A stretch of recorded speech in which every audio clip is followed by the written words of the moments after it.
আসসালামু আলাইকুম ওরহমতুল্লাহি ওবরাকাতুহ। সম্মানিত ভাই বোনেরা, যারা কাছ থেকে দূর থেকে আমাদের বিভিন্ন মিডিয়ার মাধ্যমে আজকের এই প্রোগ্রাম দেখছেন, অন্তরের অন্তঃস্থল থেকে মোবারকবাদ জানাচ্ছি। আল্লাহর কাছে দোয়া করি যে রমাদানের এই প্রতিটা মুহূর্ত যেন আমাদের জিকিরের মধ্যে, ফিকিরের মধ্যে, আল্লাহ তাআলার রেজামন্দি হাসিলের মধ্যে এমন কাজ যে আমাদের নবী করতে পছন্দ করতেন, সাহাবায়ে কিরাম পছন্দ করতেন, সেই সব কাজের মধ্য দিয়ে যেন আমাদের রমাদান অতিবাহিত হয়। আমরা এবার প্ল্যান নিয়েছি রমাদানের কিছু অংশ, আধা ঘন্টা মাত্র 30 মিনিট আমরা ব্যয় করব কোরআন বোঝার ক্ষেত্রে। এক্ষেত্রে আমরা 30টা আয়াত আমাদের সামনে নিয়ে এসেছি। এই আয়াতগুলো আমাদের জীবনে কি পরিবর্তন নিয়ে আসে, কি বার্তা নিয়ে আসে, নিজেদেরকে আল্লাহ তাআলার কাছে নিয়ে আসতে, পৃথিবীর মানুষের কাছে নিয়ে আসতে, সভ্যতা বিনির্মাণ করতে, চিন্তাকে প্রসারিত করতে, মানুষের মর্যাদা এবং তার সুরভিকে মানুষের কাছে পৌঁছে দিতে এই আয়াতগুলো কি ভূমিকা রাখে, সেইগুলো নিয়ে আমরা আহ, পরস্পর আলোচনা করছি। 1 2 চলে গেছে, 3 নম্বর আয়াত আজকে আমরা সূরা বাকারার 237 নম্বর আয়াত। সূরা বাকারার 237 নম্বর আয়াত আপনাদের সামনে আমি নিয়ে এসেছি। ওখানে এই আয়াতটা মূলত তালাকের মাসআলা সংক্রান্ত বিষয় নিয়ে তালাকের মাসআলা সংক্রান্ত বিষয় নিয়ে আসলে বেশ কিছু জটিল কোশ্চেন আছে। তার একটা কোশ্চেনের উত্তর আল্লাহ তাআলা এখানে দিয়েছেন, আমরা সেটা নিয়ে আলোচনা করব না। কারণ আমরা তালাকটা মনে করি যে এটা বৈধতা শুধু ওই জন্যই রাখছেন যে স্বামী এবং স্ত্রী দুইজনে অথবা একজনে আর কোনোভাবে টিকে থাকতে পারছে না, দিন মেনে চলতে, হদুদুল্লাহ যেটা আল্লাহ তাআলার দিন, আল্লাহ তাআলার সীমানা, এগুলো মেনে চলতে পারছে না। তখন আল্লাহ তাআলা অনুমতি দিয়েছেন যে দিন যেহেতু তোমরা মানতে পারতেছো না, তাহলে তোমরা তালাকের দিকে যেতে পারো। তো এই তালাকটা মানে এই কাজটা খুব আল্লাহর কাছে খুব ডিজায়ারেবল এমন না, ডিজায়ারেবল এমন না, এটা মানে প্রয়োজনে এটা করা হয়েছে। তো আল্লাহ তাআলা এই একটা মানে বর্ণনা দিচ্ছেন যে তালাকের বিষয়গুলো যখন 1 2 3 4 চারটা ক্ষেত্র আসে তালাকের, বিশেষ মানে অর্থনৈতিক লেনদেন ইত্যাদির ক্ষেত্রে। তো সেখানে চারটা অবস্থার একটা অবস্থা এখানে আছে। আমরা ওইগুলো নিয়ে আলোচনা করব না। আমি কেন জানি তালাকের মাসআলা আসলে আমি নিজেকে খুবই ম্রিয়মাণ করে ফেলি। আমার কথাবার্তার মধ্যে তখন আর খুব বেশি সাবলীলতা আসে না। আমি কথাগুলোকে আটকে ফেলি। কখনো বলে দেই যে আমি জানি না, কখনো বলে দেই যে আমার কাছে শুনেন না, ইত্যাদি বলে আমি চলে যাই। তালাকটা আমার কাছে খুব মারগুবুন ফিহি না, আমার কাছে খুব বেশি পছন্দের জায়গা না। এমন একটা কাজ যে কাজটা করলে আরশ পর্যন্ত থরথর করে কেঁপে ওঠে। তো এর মধ্যে আমার আবার দরকার কি এই সম্পর্কে কথা বলা? তো মানে যেহেতু আয়াতের প্রসঙ্গে আসছে, সেজন্য আমি বলে ফেলি। মানে তালাকের বিষয়টা আল্লাহ তাআলা বলছেন, আউযু বিল্লাহি মিনাশ শাইতানির রাজিম, ওয়া ইন তাল্লাকতুমুহুন্না মিন ক্বাবলি আন তামাসসুহুন্না, যে যদি তোমরা মেয়েদের দাও আহ, এমন অবস্থা যে বিয়ে করার পরে তার গায়ে হাতও দেওনি, তার সাথে স্পর্শ করনি। সেই স্পর্শ হতে পারে মানে এমন জায়গায় তাদের দুইজনের থাকা যেখানে একে অপরের নির্জন বাস, তৃতীয় কোনো পক্ষ সেখানে নেই, কোনো চোখ সেখানে নাই যে স্বামী স্ত্রী কি করতেছে দেখবে। এমন নির্জন জায়গায় যদি তোমাদের না থাকা হয়েছে, যেখানে একজনের একজনের গায়ে হাত দেওয়া দেওয়িতে কোনো বাধা থাকে না, অথবা তামাসসুহুন্নার দ্বিতীয় অর্থ হলো যে শুধু হাত দেওয়া না, হাতের চেয়েও আরো বেশি, যেটাকে আমরা মানে মিলন বলি, এই অর্থ এখানে আসে। যদি এরকম হয়নি, তোমাদের বিয়ে করেছো আবার তোমরা তালাক দিতে হচ্ছে এমন একটা অবস্থা যে তোমরা ওকে একে অপরে তোমরা নির্জন বাসও করোনি, দেখা দেখি হয়েছে, কথা বলা হয়েছে, তার বিয়ে ইজাব কবুল হয়েছে, কিন্তু ঘটনাক্রমে তোমাদের নির্জন বাসও হয়নি, তোমাদের শারীরিক মিলনও হয়নি। ওয়াকাদ ফারাদতুম লাহুন্না ফারিয়্যিদা, এবং তোমরা বিয়ের সময় মেয়েদের জন্য মোহর নির্ধারণ করেছিলে। এই মোহরের কথা আল্লাহ ফারিয়ে করেছেন, তার মানে মোহর দিতেই হয়। এই মোহরটা এমন একটা ফারিয়েদাতুন, আল্লাহর পক্ষ থেকে নির্ধারিত। এটা সুযোগ দিয়ে মোহর দেব না, সেই মোহর হতে পারে কোরআন শরীফের সূরা মুখস্থ করা, তাও হতে, কিন্তু মোহর নির্ধারণ করতে হয়।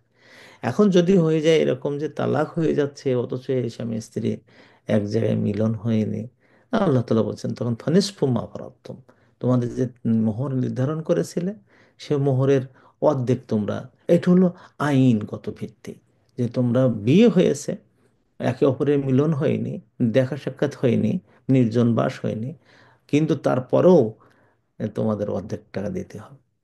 সেই ক্ষেত্রে আল্লাহ একটা বলে দিচ্ছেন সামাজিকতা, পারিবারিক অবস্থা, সামাজিক অবস্থা, বিভিন্ন মানসিক অবস্থা ইত্যাদি দিক দেখে আল্লাহ তাআলা এখানে তিনটি পরামর্শ দিয়েছেন। একটা হলো ইল্লা আই আফুন, যদি মেয়েরা যদি বলে আমার সাথে দেখা হলো না, আমার সাথে মিলন হলো না, তা আমি আবার টাকা অর্ধেক নেব কেন, আল্লাহ আমি মাফ করে দিলাম। এ আফুন শব্দটা খুব সুন্দর শব্দ।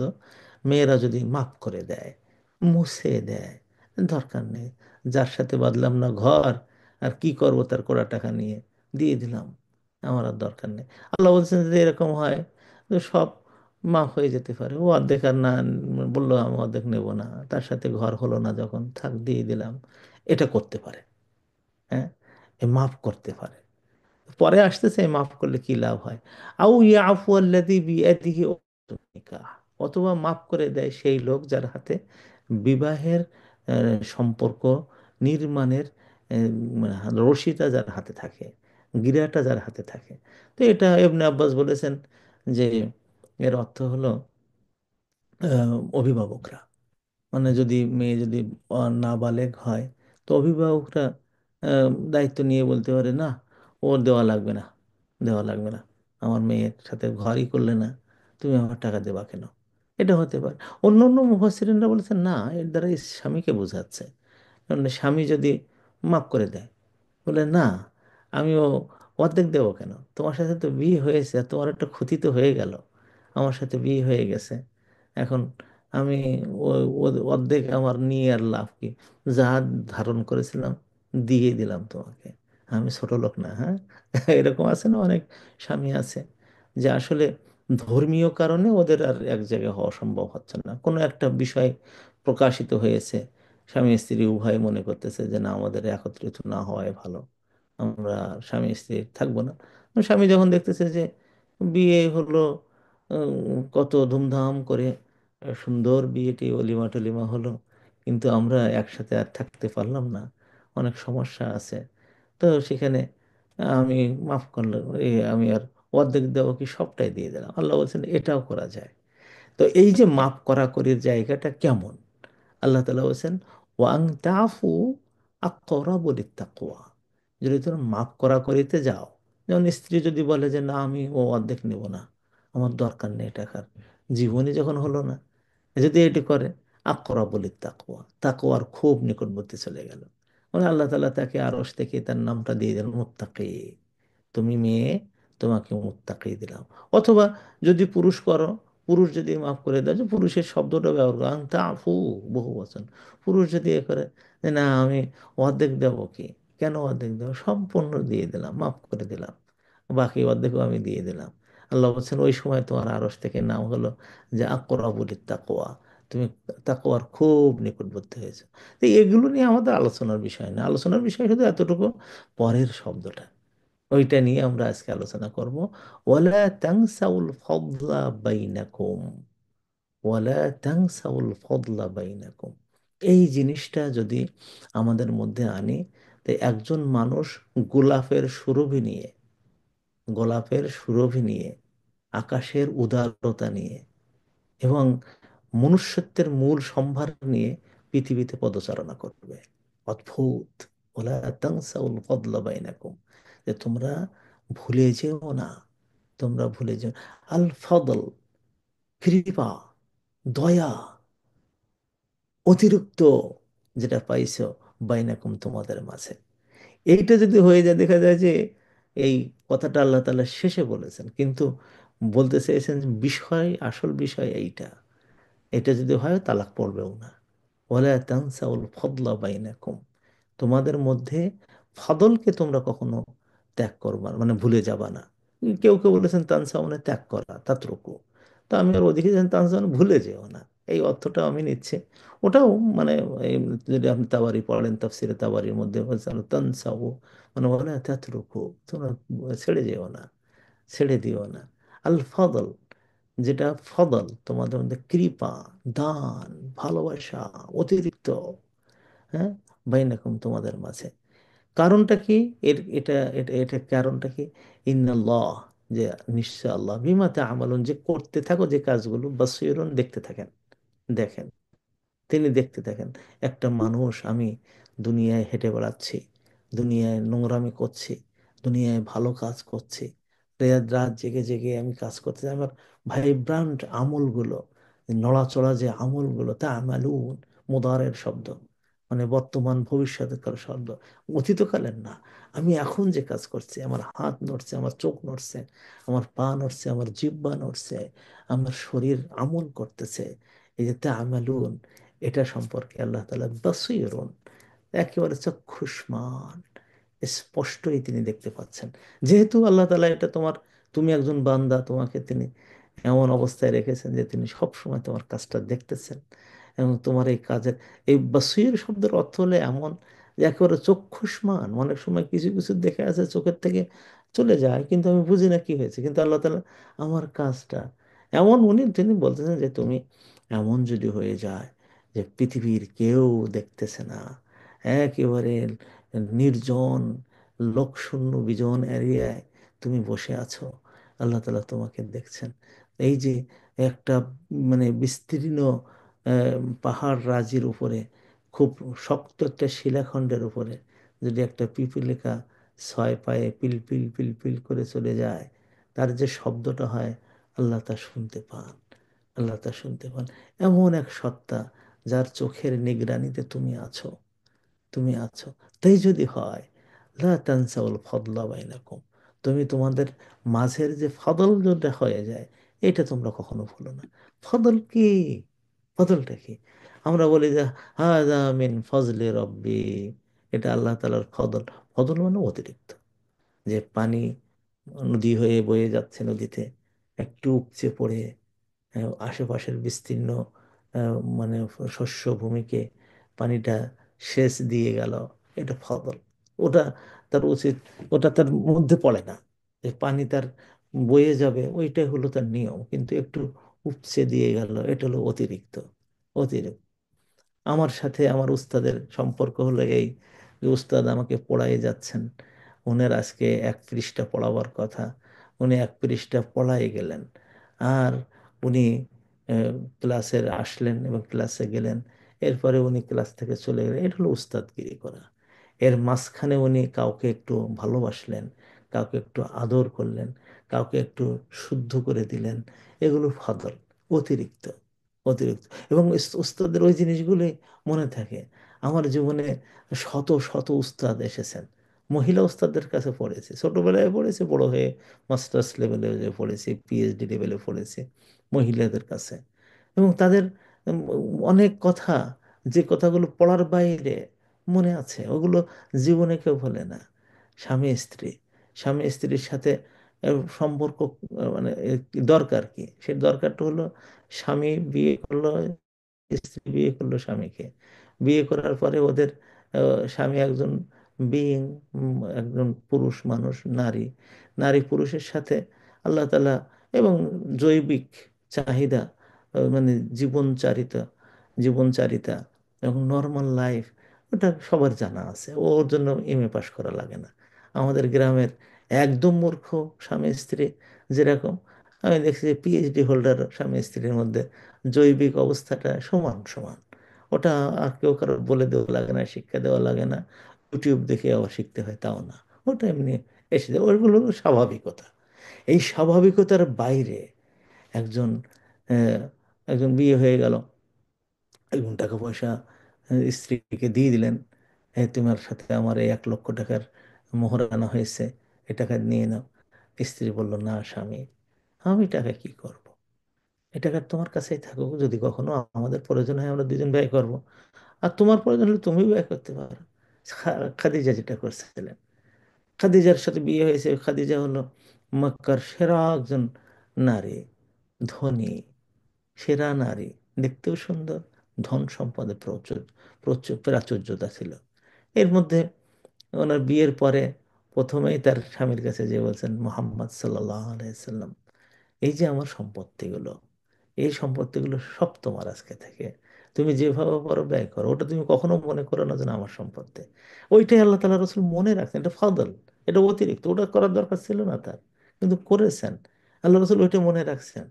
হ্যাঁ, খাদিজা ইন্তেকালের পরে একদিন আয়েশা খুব একটু শক্ত কথা বলেছেন, কারণ ওনার মাথায় খাদিজার চিন্তা আসছে আল্লাহ রসুলের মাথায়। উনি খাদিজা প্রসঙ্গে একটা কথা বলছেন, আয়েশার রেগে উঠছে, এই এখনো পর্যন্ত বুড়িটার কথা আপনি ভুলে যেতে পারেন না? তাহলে আহারে, তুমি কি কথা বলে ফেললে, কি কথা বলে ফেললে! তার সম্পদ আমার জীবনটাকে সচল করে দিয়েছিল, তার সাহায্য আমার দিনটাকে প্রসারিত করে দিয়েছিল। কি বলো আয়েশা, কি বলো আয়েশা! এ ফজল ভোলা যায় না, বলা যায় না। একদিনের ভালোবাসা, চরম ভালোবাসা, এটা স্বামী যা দিয়েছে স্ত্রী আশা করতেও পারে না। এটা কি দিলে! আমার তো এটা, আমার আমার মন বললেও তাকে যেটা করতে হবে তা না, করেছে সে। ফদল, স্ত্রীও এরকম। কিন্তু আমার জৈবিক চাহিদা পূরণ করার দায়িত্ব ছিল, কিন্তু সেই জৈবিক চাহিদা পূরণ করতে যে সে যা দিয়েছে, আরো আরো দিয়েছে, আমি কখনো ভুলতে পারি না। আল ফাদল, আমার অর্থনৈতিক দিক দিয়ে আমার তো শুধু টাকা পয়সা দিয়ে মাস চালাতে পারলেই হয়ে যায়, কিন্তু ওরে আল্লাহ রে, আমার জন্য একটা বাড়ি করে দিল যে, আমার জন্য একটা বাড়ি করে দিল যে। হ্যাঁ, আল ফাদল। আমার তো উনি স্বর্ণ টর্ণ দিয়েছিলেন, আর আমার প্রত্যেক মেয়ে হচ্ছে, ছেলে হচ্ছে, আর উনি আরো কিনে কিনে এনে দিচ্ছেন, ফদল।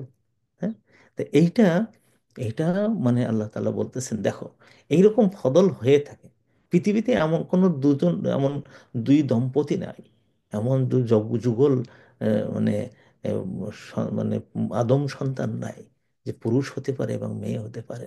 একজন পুরুষও হতে পারে এই চরিত্রের অধিকারী, মেয়ে হতে পারে সেই চরিত্রের অধিকারী। এমন কোনো দম্পতি নাই, এমন কোনো যুগল নাই যাদের মধ্যে ফদল হয়নি। কখনো কোনো না কোনো জায়গায় হয়েছে। নারী মনে করতে পারে, আহ, অমুক একদিন আমি জীবনে ভুলতে পারবো না, আমার জীবনে কোনো ভোলার আর মরে গেলে তখন মনে পড়ে। আমার এবার আম্মার সাথে কথা বললাম, অনেক কথা উনি বলতে বলতে বলতে বলতে উনি হারিয়ে গেলেন, যে বাবার সাথে তার স্মৃতি। আব্বা তো নাই দুনিয়ায়, অনেক কথা। আমি মাঝে মাঝে বলতেছি যে আব্বা তো মাঝে মাঝে রাগ করতো, কই রাগ করতো মনে নেই, ওইগুলো তার মনেই নেই। রাগ করতো, কি বলো তুমি, রাগ করতো, আমার সাথে রাগ করবে কেন? এই যে ফজলগুলো মনে রাখা, আর রাগগুলোকে উম, মানে ভুলে যাওয়া। একটা বলছে, লা তানসাউল ফদলা বাইনাকুম, তোমাদের মধ্যে এই যে ভালোবাসা, হৃদ্যতা, অতিরিক্ত দেওয়া, যেটা প্লাবনের আকারে চলে আসে, যেটা মানে অতিরিক্ত হয়ে আসে, হ্যাঁ, এগুলোকে তোমরা ভুলবে না। ভুলে যাও কোন, সেটা হলো এই যে আফও করবা। ওখানে তিনটি শব্দ আল্লাহ তাআলা সূরা তালাকের মধ্যে করেছেন। তিনটি শব্দ যদি এসে যায় আর এইটা যদি যোগ হয়, কোনো দিন কোনো দাম্পত্য জীবনে ও অসুখী হবে না। একটা হলো দুটো, একটা হলো যে তুমি তাদেরকে মাগফিরাত করো, গোফর করো, তাগফির লাহুম, তুমি তাদেরকে ক্ষমা করে দাও। এবং ওই ক্ষমার পরে মনের মধ্যে একটু থেকে যায়, 24 সালের ডিসেম্বর মাসে 15 তারিখে মনে নাই?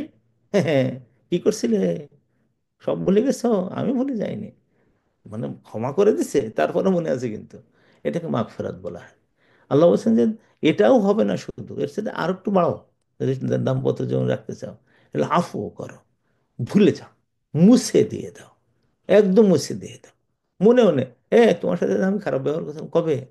তুমি যখন তোমার বয়স যখন 28 বছর ছিল, কোন জায়গায় যেন, হ্যাঁ, মনে নেই তো? ওটা হলো ক্ষমা করে দেওয়া, ভুলে যাওয়া, একদম ভুলে যাওয়া। আর তৃতীয় হলো ওয়াদরিব সাফহান, এবং তোমরা জীবনকে নতুন করে শুরু করে দাও।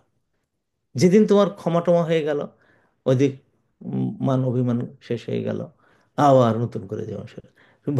ভুলতে বলতে পারতেছেন না। আমি বললাম যে এই যে বলতে পারতেছেন না, তালাক হয়েই ছাড়বে। বলে, কেন তালাক হবে? ভুল তো তার। আমি তো হ্যাঁ তা তো, কিন্তু আপনি ভুলে যান। তাহলে না, ভুলতে পারতেছি না। তাহলে তালাক হয়ে যাবে। তালাক হয়ে গেছে। আমাকে সেদিন জানালেন, ভাইয়া আমার তালাক হয়ে গেছে। এটা স্বাভাবিক, কারণ একটা ভুল, মানে ভুলে নতুন করে জীবন শুরু করতে হয়। আর এই নতুন করে জীবন শুরু করতে যে এলিমেন্টটা লাগে সেটা হলো এই ওয়ালা তানসাউল ফদলা বাইনাকুম। এখন এটা স্বামী স্ত্রীর ক্ষেত্রে শুধু না, আপনারাও মনে করেন না যেন এটা আল্লাহ তাআলা এটা স্বামী স্ত্রীর ক্ষেত্রে শুধুমাত্র বলেছেন না। এটা শুধুমাত্র স্বামী স্ত্রীর ক্ষেত্রে না, এটা সব জায়গায়। এই যে আমাদের এক উস্তাদ তার বইতে লিখেছেন একটা ঘটনা। তার এক বন্ধু আছে, তো বন্ধুর স্ত্রীর সাথে তালাক হয়ে গেছে। তা তার ছিল মানে 4 তলা বিল্ডিং। তার স্ত্রীকে উপরের একটা তালা সম্পূর্ণ দিয়ে দিছে, যাকে তালাক দিয়েছে। দিয়ে তার 3টি সন্তান ছিল, সেই 3টি সন্তানকে যেহেতু সন্তান লালন লালন পালন দায়িত্ব বাবার উপরে, তো বাবা বলে দিয়েছে যে প্রত্যেক মাসে তোমার অ্যাকাউন্টে এই টাকাটা যাবে। আর দ্বিতীয়ত হলো এখানে যে তুমি থাকবা, আমার বাচ্চাদের দেখাশোনা করবা, এর জন্য সমস্ত দায় দায়িত্ব আমার। এরপরে উনি যে কাজটা করতেন, মাস শেষে যে মানে যতগুলো বিল আসতো, যতগুলো এই স্ত্রীর জন্য কিছু কিনলে বাচ্চাদেরকে ওই স্ত্রীর কাছে বাচ্চাদের মাধ্যমে পাঠিয়ে দিতেন যে তোমার মাকে এটা দিও।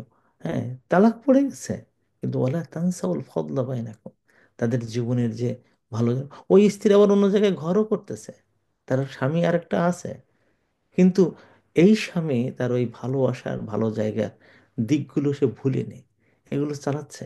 উনি বললেন যে আমি জানতামও না যে এদের তালাক হয়ে গেছে।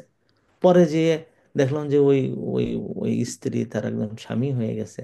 এটা জানতে পেরে তারপর জিজ্ঞেস করলাম কি ব্যাপার, তাহলে আমাদের তালাক হয়ে গেছে, আর ওর বয়স অল্প, ও বিয়ে করা ভালো, তো বিয়ে করছে, এবং তার বিয়ের সমস্ত খরচগুলো আমি দিয়েছি। হ্যাঁ, এই যে এই যে জায়গাটা আসা, পুরুষ মানুষের মেয়ে মানুষের তালাক হয়ে গেছে, সমাজ কেউ জানতেছে না। এটা হলো ওই ওই জায়গাটা, যেটা আমাদের মাথায় রাখতে হয় যে ওয়ালা তানসাউল ফদলা বাইনাকুম, তোমরা একে অপরের সাথে যে ফদল যেটা থাকে, এটা তোমরা দিন তোমরা ভুলবা না।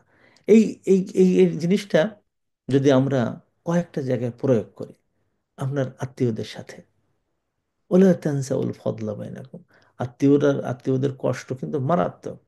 একেবারে আহ, ওয়া- মানে জুলমু আহলিল কোরা আহলিল কুরবা গায়রু মুদাদাতিন, মানে যারা আত্মীয় হয় তাদের জুলুমটা হলো এমন যে আগুনের মতন, তা আহ, মুছে দেওয়া যায় না। কিন্তু কি কোন জিনিসগুলো মাথায় রাখতে হয়, ওই যে চাচাতো ভাইয়ের সাথে গন্ডগোল লেগে আছে, কিন্তু ছোটবেলায় আমরা দুজন একসাথে খেলাধুলো করতাম।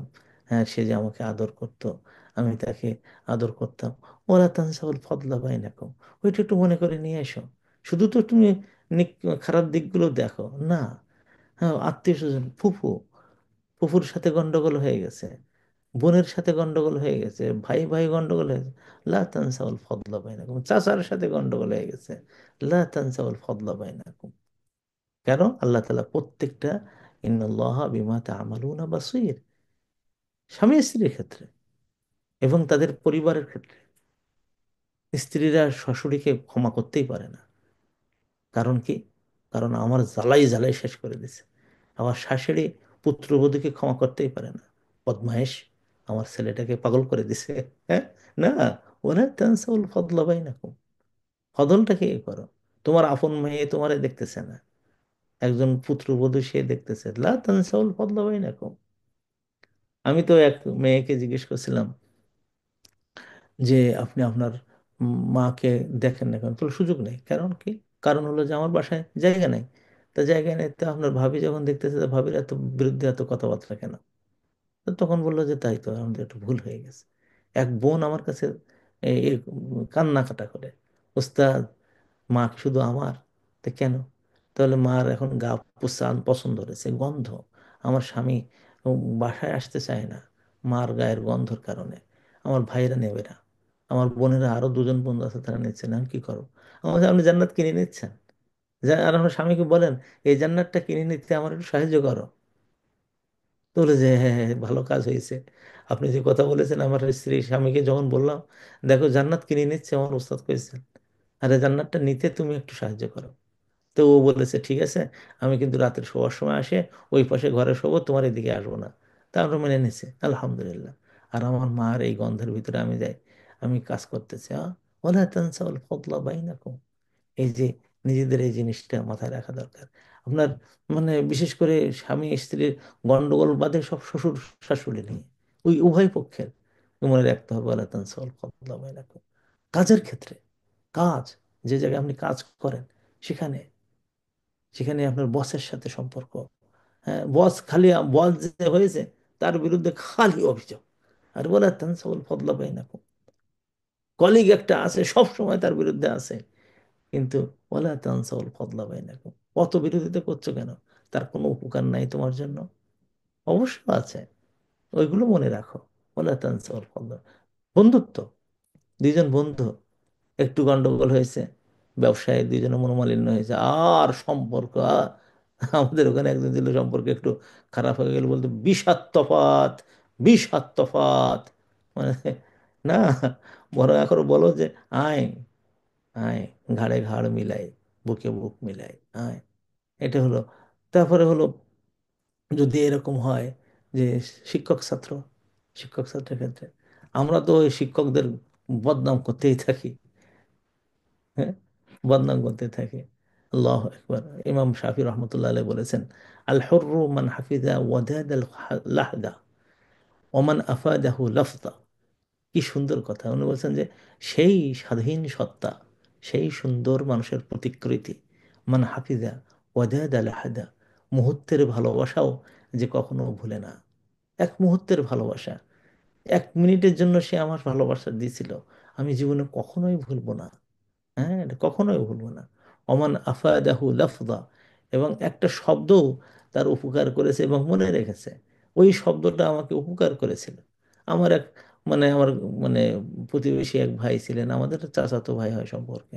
তো ঢাকায় যখন আমি কেবল লেখাপড়া শিখতেছি, উনি বলছেন, আব্দুল সালাম, জীবনে কোনো সময় সেকেন্ড হবে না, সবসময় ফ্রন্ট লাইনে থাকবা, যদি দেখো সফলতা কি বলে।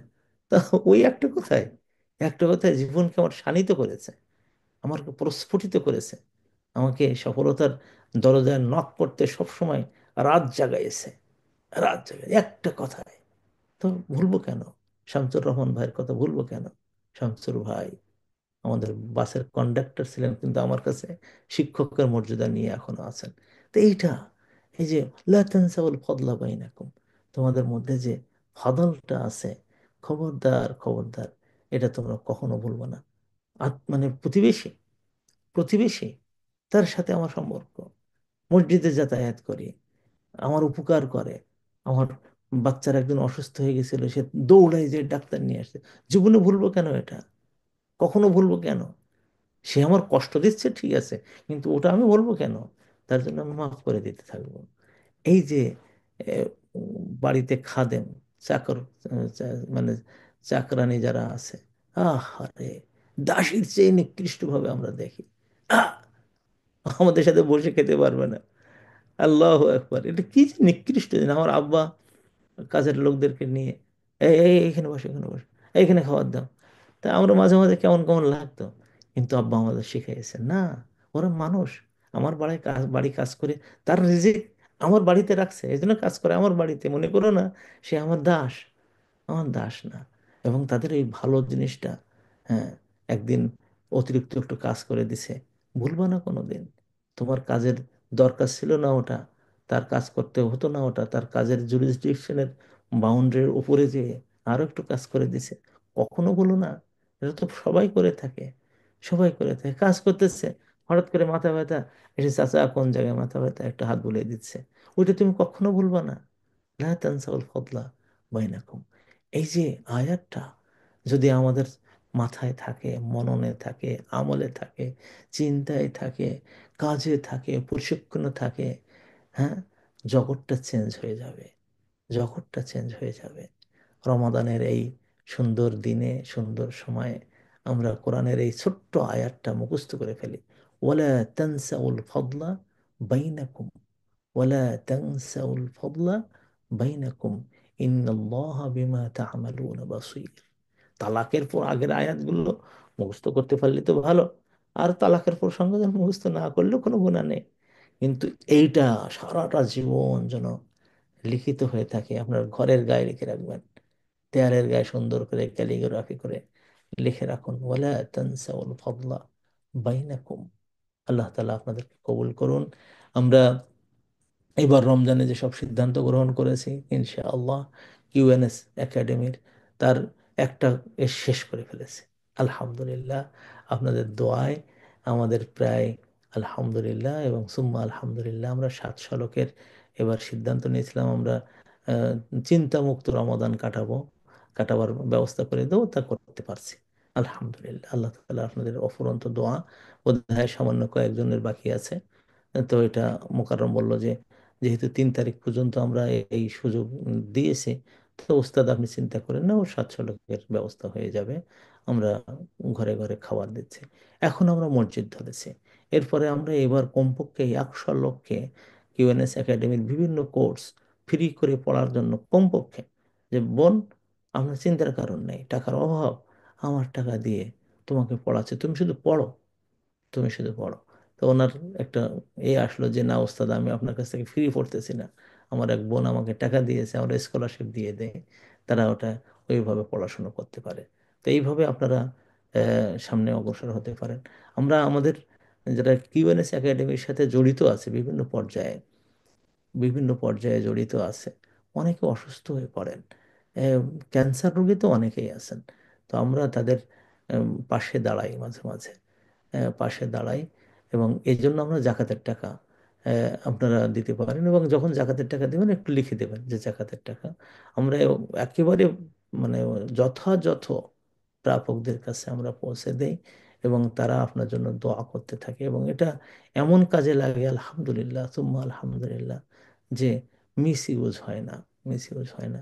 তো আপনারা আপনাদের সমস্ত জাকাতের টাকা, কিছু অংশ, আমরা চাচ্ছি না সবটাই দিয়ে দেন, কিছু অংশ আপনারা কিউএনএস একাডেমিতে এই ধরনের কেসগুলোতে দিতে পারেন ইনশাআল্লাহ। আল্লাহ আপনাদেরকে কল্যাণ দান করুন। আমাদের জন্য দোয়া করবেন, আমরাও আপনাদের জন্য দোয়া করি। এবারে রমজানে এই কাজটা বেশি বেশি করতে হবে, যে আমাদের কিউএনএস একাডেমির যারা উস্তাদরা আছেন, যারা মানে কলা কুশলী আছেন, অ্যাডমিনরা আছেন, আহ, তারা, তাদের জন্য যেমন দোয়া করবো, সব উস্তাদরা এবং সব অ্যাডমিনরা, আমাদের সব মুনতাসিবুন যারাই কিউএনএর সাথে জড়িত বিভিন্নভাবে, এখানে কিছু আছেন পিলার্স, আল্লাহ একবার, তাদের জন্য মন থেকে দোয়া আসে। প্রত্যেক মাসে মাসে তারা মনে করেছেন যে বড় প্রজেক্ট যেটা আসতেছে, তার জন্য আমরা দিতেই থাকি, ক্ষেত্র প্রস্তুত করতে থাকি। আমরা বড় ধরনের যে প্রজেক্টটা, যেটা মসজিদ মাদ্রাসা সহ লন্ডনেই হবে, সেজন্য আমরা এখন থেকে মানে করতে থাকি, আমরা টাকা পয়সা জমা করতে থাকি। আল্লাহ তালা কবুল করুন। এই জন্য মানে কিউএনএস এর যে ইনকাম হয়, আপনারা মনে করেন না সেই ইনকাম আমরা খাই, ওটা কিন্তু তা হয় না। আমাদের যে ইনকাম অতিরিক্ত থাকবে, যেটা আমাদের, ওটা আমরা ভাগ করে নেই না ডাইরেক্টর, ওটা ভবিষ্যতের বড় বড় প্রজেক্টের জন্য ওটা আমরা গোছায় রাখতেছি। আল্লাহ তালা আমাদেরকে কবুল করুন। আপনারা সবাই ভালো থাকবেন ইনশাআল্লাহ, এই দোয়া করছি। সুবহানাকাল্লাহুম্মা বিহামদিকা আশহাদু আল্লা ইলাহা ইল্লা আনতা আস্তাগফিরুকা ওয়া আতুবু ইলাইক। আসসালামু আলাইকুম ওয়া রাহমাতুল্লাহ।